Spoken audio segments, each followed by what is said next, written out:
Another installment, Martin and Marlow, the Kilcoyne Conversation, featuring Chuck Marlow, the birthday boy. Welcome in, everyone. Friends, hello, friends. I'd like to say that. Charlie, how was the birthday, buddy? Birthday was good. It was the first time we actually went out to dinner since this whole pandemic started. We went to a Twisted Tree Steakhouse, Sunset Hills. It was fantastic. Everything was socially distanced. Food was fantastic. And I also want to say that I love, this is our second podcast. First podcast, Martin, he emails me topics. I'm like, okay, we're taking it serious. And already podcast number 2, no emailing topics, and we're already drinking alcohol, which is beautiful. No, I have a long list of notes here. I've got the crazy, beautiful mind notes. Yeah. They are here. But I felt like last time I took the time to email you and I decided it was sort of a waste. I assumed you didn't look at it.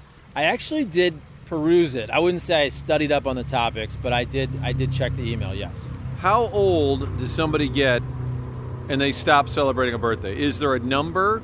Like for you, you turned 38.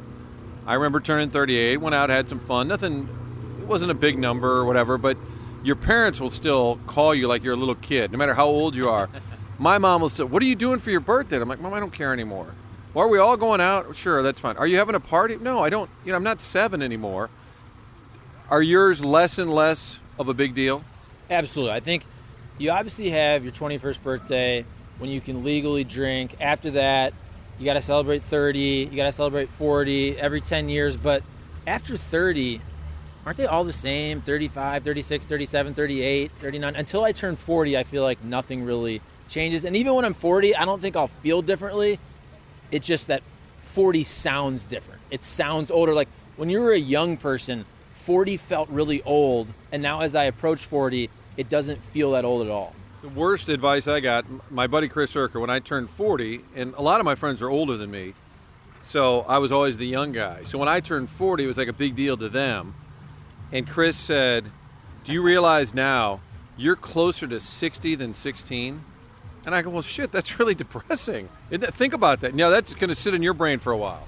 That is crazy. And again, I think when you're a young kid, young guy, as you like to say, if you're 15, 18, 21, you think about 38, oh my gosh, that feels so old. And then you get there and you still feel young, which is why it's always weird in the sports world. Like I always try to look at different athletes who are the same age as me or that same draft class of 2000. Look at, for the Cardinals, both Yachty and Adam Wainwright, I believe they're the same age as me. I think we're all class of 2000 high school. Obviously, I was a terrible athlete. They're in the major leagues. But still, it's crazy when they're the old guys of their sport, but they're the same age as me, and I feel pretty young. When you cover sports, the problem is the athletes sort of say this, they stay around the same age. They're always going to be 24, 28, or 30, and you just keep getting older and older, and you're like around these guys, and they're like kids. It's where you're not there yet, but you're going to get to the point where you're interviewing this guy, and like, he's just a kid. I'm a grizzled vet. It is funny because I remember my dad, who is now about to be 72 this year, Jim Marlow, shout out if he's listening. Is he listening? You think your parents not. are listening? Your Not mom at all. favorites a lot of the tweets about our show and our segments. She favorites the tweets. Right. My mom knows a little technology. She may listen to this. She can go to Twitter. My dad doesn't care at all about anything technology. He doesn't even have a smartphone. He doesn't want a smartphone, doesn't want to be distracted. But I remember even 30-some years ago when my dad was around 40, I remember him always loving the athletes that were his age, and he'd call them the old guys that were around 40. And now it's weird because I kind of feel the same way. So Martin and Marlow, week 2. I apologize. Last week, I used to do this on the radio side. I would always text after the show and say, I'll be better tomorrow. I just think I was too hyper or something. I was just fucking annoying. I'm sorry. So this will be better, okay? This will be much, much better. Here's the thing, though. I've always said this. You care, which is great. Whether it's TV, radio, podcast, you still care. You want to do quality content. I always look at, and I do too, but I always feel like we're doing this podcast. Maybe it's 25 minutes. Maybe it's 30 minutes. It's a nice way if somebody's driving around to their commute to work to just pass the time. But I don't feel like you have to reinvent the wheel. As long as you're not terrible, you don't have to be great every day. Like if you're listening to the radio in your car, does it have to be great for you just to have a little bit of entertainment for 19 minutes while you drive to work? To me, that's all we have to do. That's our bar. Chuck's theory. Everything's 20 minutes away. Pretty And then much. every once in a while I'll send him on a story. I shouldn't send him on a story. That sounds condescending. He'll go on a story and he'll say, I think it's like 40 minutes. Oh, everything's 20 minutes. All right, Chuck's my guy. It's his birthday week. Mm-hmm. A year ago, just past your birthday. And I don't know, I was trying to find a photo. We were promoting this, and I was looking around for photos, and I found one from Boston, Game 7. And we were staying at this townhome with our photographers, Dave Sharp, Brian Ledford, and we just had a great time, obviously. How could you not? It's Game 7. But what I remembered was in the picture, we're holding up some Bud Lights, is the desperate attempt, and I was part of it, it wasn't just you, but we were determined we were going to find a pizza place open. And we might have, instead of celebrating the Stanley Cup, I mean, we might have spent a couple hours calling every Boston pizza place. That is true, and as much fun as that was, obviously covering it, they win, you're live on Fox 2 all night long. I don't know how long we were on, but we were on forever, and we closed it down. And then you leave, and I was really surprised. I always forget, was that a Tuesday? Was it a Tuesday night? It was a Wednesday night. Okay, Wednesday night. That was the Keith Kachuk. June 12th. What day is it? What day is it? Wednesday, June 12th. I know it was my 10th wedding anniversary, and I was in Boston drinking Bud Light with you at 3 in the morning. So once we actually went outside, I was surprised that all the bars were closed. You're right there, downtown Boston. I get it. It was a Wednesday, and your team lost. But remember, there was nowhere to go hang out. So we basically just broke up the party of the players' families at a hotel nearby, drank the last of the alcohol. I think we got a little bit of food, but yeah, we're looking for pizza later. I think we had some snacks at the place, but couldn't get a pizza, but enjoyed some Bud Lights. And from that picture, I could tell my face looked like, I just looked like I was sunburned. I must have been drinking a lot then. Because you probably weren't sunburnt at the TD Garden, you're thinking. When we walked out of there, and it was probably late, the last hit we did a live shot, and I grabbed Strickland. He's like my little brother, and we're there, and he's Mr. Hockey, God bless him. And remember that we're signing off, and he like checks me into the boards. Yes. I'm like, asshole. I'm like live on the air, and this little wispy dude checks me into the boards. I remember that, then leaving and saying, we got to go somewhere. They just won the Stanley Cup. And across the street, the cop said to me, I remember him saying, they all closed because the Bruins lost. So they figured there's no business. They shut down all the bars. Then somebody said, oh, go to the Marriott, that's the Blues bar. And they had flown a plane in that day with like sponsors and media types. And we walk in, and who's there? Keith Kachuk is there. He's Marty. We won the cup. And then Brett Hull. And I remember vividly like talking to Brett, and we're talking about the Conn Smythe because Ryan O'Reilly won the MVP. And it wasn't clear. And Brett wasn't mad about it, but he said, I don't know. How do you not give it to Binnington? And I was like, well, we kind of went back and forth for a little bit about who could or should win the Conn Smythe. And I finally said, Brett, I said, who gives a shit? I said, just won the Stanley Cup. I said, who cares? Like the least important thing at that point is who won the Conn Smythe. But being there with those two and seeing, it's weird when they win on the road. I'm trying to think of other teams, like when the Cardinals won against the Mets in New York to get to the World Series in '06. It's just a different feel when you're on the road and you see a handful of people, the people that are lucky enough to go to those games. It's really rare. But most of the big moments in sports were in the tunnel. And that one we were kind of in the tunnel waiting. You had to line up to get on the ice, same drill. But the good thing is that game was in hand. You knew they were going to win. We were just kind of planning out what are we going to do next. I was live in the tunnel because we got these backpacks where you can actually power up and be live. And I see Barrett Jackman, Keith Kachuk, Brett Hull. It wasn't Bernie, but somebody else. And I start walking over, and Brett goes, no way. And he walks away. We're live on Fox 2. I didn't do anything. Before the game ended or as it ended, we were live with Jackman and Kachuk as they won the cup. But for the most part, our life is in the tunnel. You know, when Mike Jones made the tackle, I was at the Georgia Dome. I was in the tunnel. Adam Vinatieri made the kick to beat the Rams. I was standing in the tunnel. Even when the Beltran strikeout by Wainwright, standing. I always said if I write a book about my career that nobody would want to read, but everybody has to write a book, I'd say my life in the tunnel. Sports' biggest moments, waiting to get on the field. I mean, and the David Freese moment. What do I remember best? I got yelled at by R.I.P. Katie Feeney, who's what? She was the media liaison for the National League, I believe. And I'll talk about that in 1 second, real quick though, because this also happened to me last year. Pat Maroon, I was in the media room. I would have loved to be out there to feel the energy when Pat Maroon scores that goal. but you're waiting to do interviews. You got to get ready to go live. So I was watching that from the media room. Another time, I was very disappointed. I didn't get to see that moment live and feel the energy of the stadium, just like what you mentioned. Game 6 were there, Game 7 were there, but for the David Freese triple, for the David Freese homer, we're in the media room reacting. I would have loved to be on the field there. So after I missed a couple of those moments, I always said to myself, I never want to miss those moments, even though I did with Pat Maroon. So of course, what's the one time I actually make sure I stay out there on the field for a moment?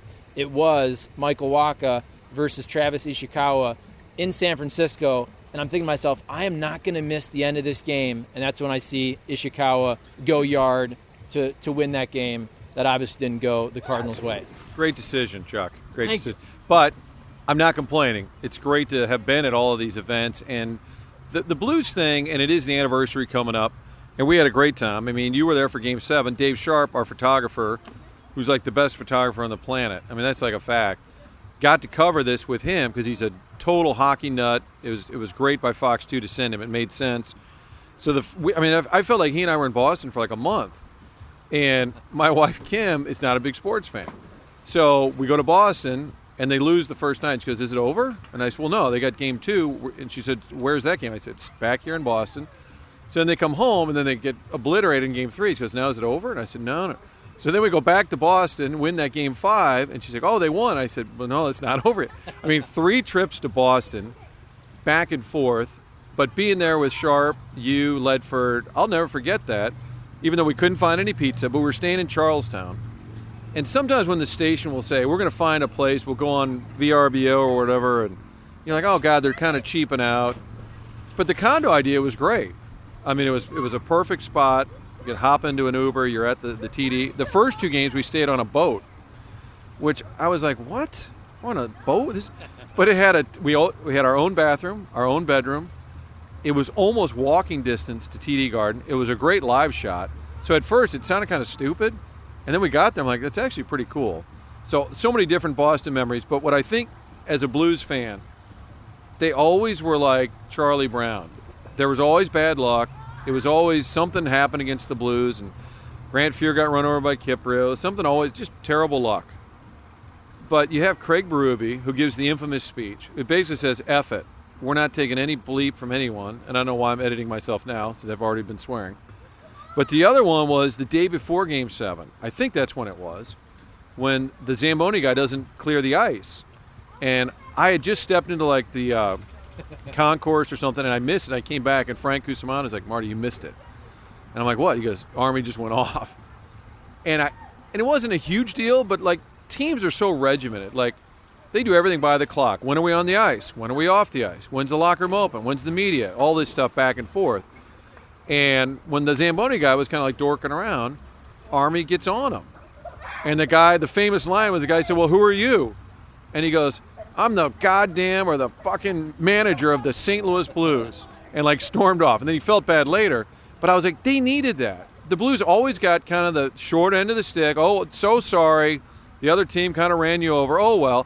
And the combo of like Army at that point and Berube, I think it was just the perfect time for the Blues to say, F it, we're not getting pushed around anymore. And I just love that story even better. And the fact that it was in Boston, which had beaten St. Louis in so many sports.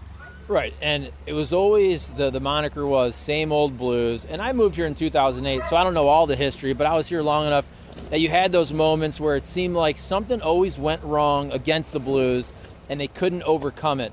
That's why I think last year's run was so much fun and so awesome, is they basically erased the 50-plus years of all the same old Blues where you had a couple moments. The hand pass, first and foremost, where you just thought, okay, that's going to now turn the momentum of this series. And again, Craig Berube was like, no, we basically move on. They beat the Sharks, and you don't even think about that. That would have been the biggest story of the whole postseason for the Blues if they lose that series. Oh, another terrible moment in St. Louis sports history with the hand pass.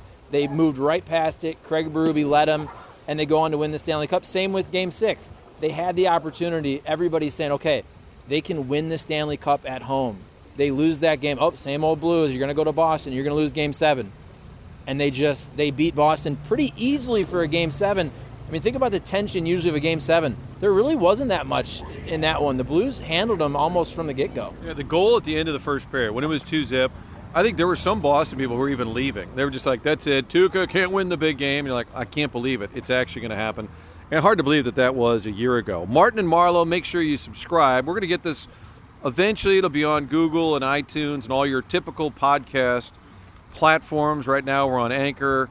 But we appreciate all of our great sponsors. Triad Bank, Greenville University, Marie de Villa Senior Living.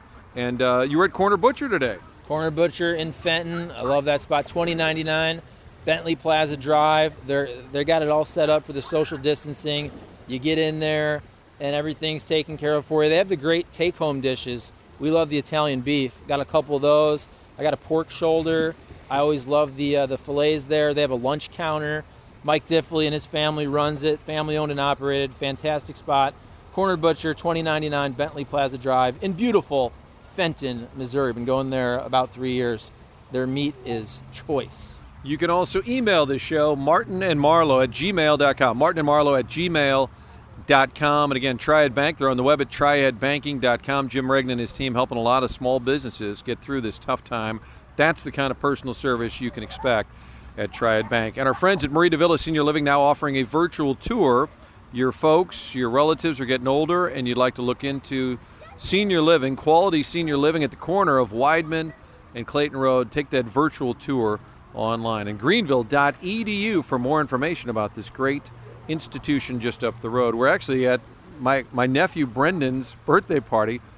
The idea has been, I've always said, I think if we're going to tape these, my idea is we tape them on the weekend, have a couple of beers, tell some stories, have a little fun, no big deal, and it'll come out on Monday morning. That's the goal, is every Monday you'll have a new edition, new episode. But it's Brendan's, my 17-year-old nephew's birthday. So we're poolside at a birthday party, live on remote, taping the latest edition. All right, you mentioned last week, I'm always power washing. So 2 weeks ago, we had a lot of power washing projects, but I could not get the thing to start. So I called the manufacturer. I wait on hold. They have a helpline. Wait on hold for like a half hour. Then the guy basically said, you should probably go to YouTube and look at how to clean your carburetor. I'm like, dude, I don't even know where the carburetor is. He's like, you need to clean that out. Everything I tried, nothing worked. I bought like this starter fluid. People are like, careful, you could catch on fire. I'm like, this sounds really bad. So we took it to get repaired, and we borrowed my sister-in-law's power washer. They had just bought a new one. They're like, hey, no problem, take it, whatever. So after like a week, I go, oh, God, we didn't take that back. But we had a few more things to do.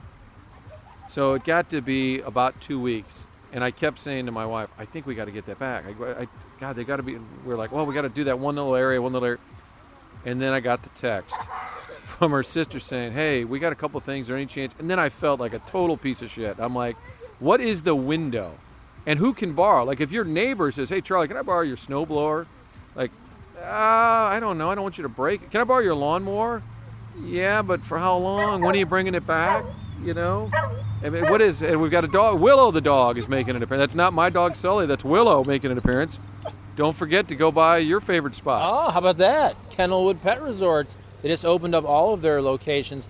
We actually have an appointment coming up this Friday for a bath, for grooming, for day camp for our dog Otis at beautiful Kennelwood Pet Resorts. We go to the Mason Lane location there in Baldwin.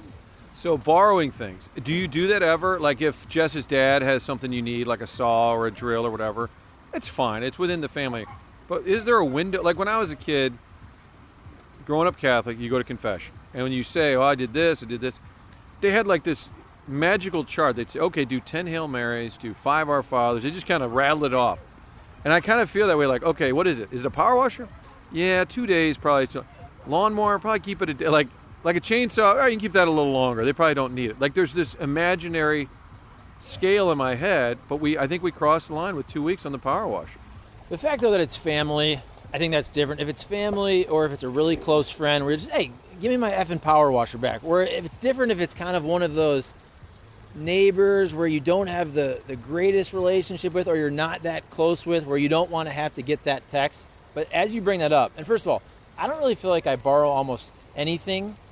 And if I need something, I usually just go buy one of these smaller appliances, however that adds up. Like I need a a trimmer, one of those extended trimmers. You know what I'm saying? A hedge trimmer. A hedge that's trimmer. got like the thing going. Right. I got one of those. Oh, how about But- that? No, I don't want you to borrow it. Okay. But just as you were saying that, I did borrow, I remember, I think it was when we first had Janie Mae the first winter, we didn't have any sleds. So we borrowed sleds from our next door neighbor. Their kids are, I think, in their upper 20s and 30s. So I've never given those sleds back. But I have said, You just decided. You made a decision that it's okay. Well, here's the thing. No, they don't need them. my daughter's 2.5. Their kids are in their 28, 30 years old. I've said several times, if you ever need those sleds, we got them in the garage. But I feel like they probably don't need them, so it's better off for Janie Mae to use. By the way, we're at the 20-minute mark. Everything's 20 minutes. So that means people are ready to get out of their car. We're going to try and live by that motto. I did finish Tiger King. Fascinating, just so bizarre, like couldn't be invented. The filmmaker just hit gold because these people that just kept getting introduced to the show were like, you couldn't make up this character. So then we were searching around for something new. We started Sneaky Pete. Have you watched? Have you heard? I've heard of Sneaky Pete. I don't know much about it. I will say this, though. Last night, I started watching, and apparently this just dropped, the Jeffrey Epstein Netflix. I believe it's 3 episodes. I watched the entirety of it in one night, and man, that dude, I mean, we all know this, but that dude, so creepy. They had so many of his victims and survivors with firsthand accounts, and the fact that he's friends, obviously, with Clinton and Trump and Prince Andrew, and the way he's recruiting these girls when they're in their teens and sometimes in middle school. So sick. It's very interesting, but it's very disturbing as well. All right, we're going to close out. Every week I'm going to have some COVID shout-outs. I'm going to be positive. I'm going to give Chris Kerber a shout-out. Same birthday as you. And David Perron, May 28th. How about that? May 28th, David Perron, Chris Kerber, Chuck Marlow. But Kerb's committed to this nightly reading of a children's book, 8 o'clock every night when the pandemic hit. And remember, you had a top 5, and you said, I will do this every day, a top 5 list every day until this is over. And did the top 5 list, is it still going? It lasted about 2 weeks. Okay. Well, that's pretty About good. 2 weeks. So Kerber, I wonder every night if he's like, oh, crap, I got to do that book. He does it every single night, reads a kid's book. Talk about just locking in and being committed to it. So happy birthday and a COVID shout out to Chris Kerber. And then also I'm going to give you a shout out because you got Carl Gunnarsson on the anniversary of the Game 2 overtime winner. That's your guy, Boom Boom. Boom Boom Gunny. What are we calling that goal, by the way? Is it the missile from the Pisse because it was in Boston? What do we call that? And it's funny, too, how hockey guys, we always talk about with baseball, going back to Field of Dreams, is it play catch or have a catch? I always say play catch. I've never heard anybody say have a catch unless you're talking about Field of Dreams. But I hear hockey guys going, didn't Ruby say I was having a piss? Didn't he say something like that? And even Gunnarsson, when I interviewed him on Zoom on that day, May 29th, he's like, yeah, I went to take a piss. And it's just kind of funny because the word piss, like, I think we actually edited it out at Fox 2. It's not a swear word, but do you use that on TV? We can obviously say that on a podcast, but it's just kind of one of those funny words and say, yeah, I was having a piss. But that's a great story. And it adds to the lore of the It whole does, thing. absolutely. The fact that they're sitting there, Carl Gunnarsson rang it off the post in the end of regulation. Here's a defenseman, a grinder, 30 career regular season goals. This guy has 30 career regular season goals. I think it's fair to say he has the second biggest goal in Blues franchise history after Pat Maroon, don't you think? I think that's fair. And I remember live late that night with Dave Sharp and Mike Caruso, VP at the Blues. I said, what do we got left? Anybody left in the room? Because we were going live as long as we could. And he said, you want Gunnarsson? And I'm like, absolutely. He goes, don't tell Frank. Chuck, this was fun. Let's do it again, buddy. Good stuff. I like this right around, I don't know what it is, but it feels like 25 to 27 minutes, which again, if you get caught in traffic in St. Louis, that's perfect. That's a perfect car ride. Martin and Marlow on the podcast side, but also email martinandmarlow@gmail.com. We'll talk to you again next week.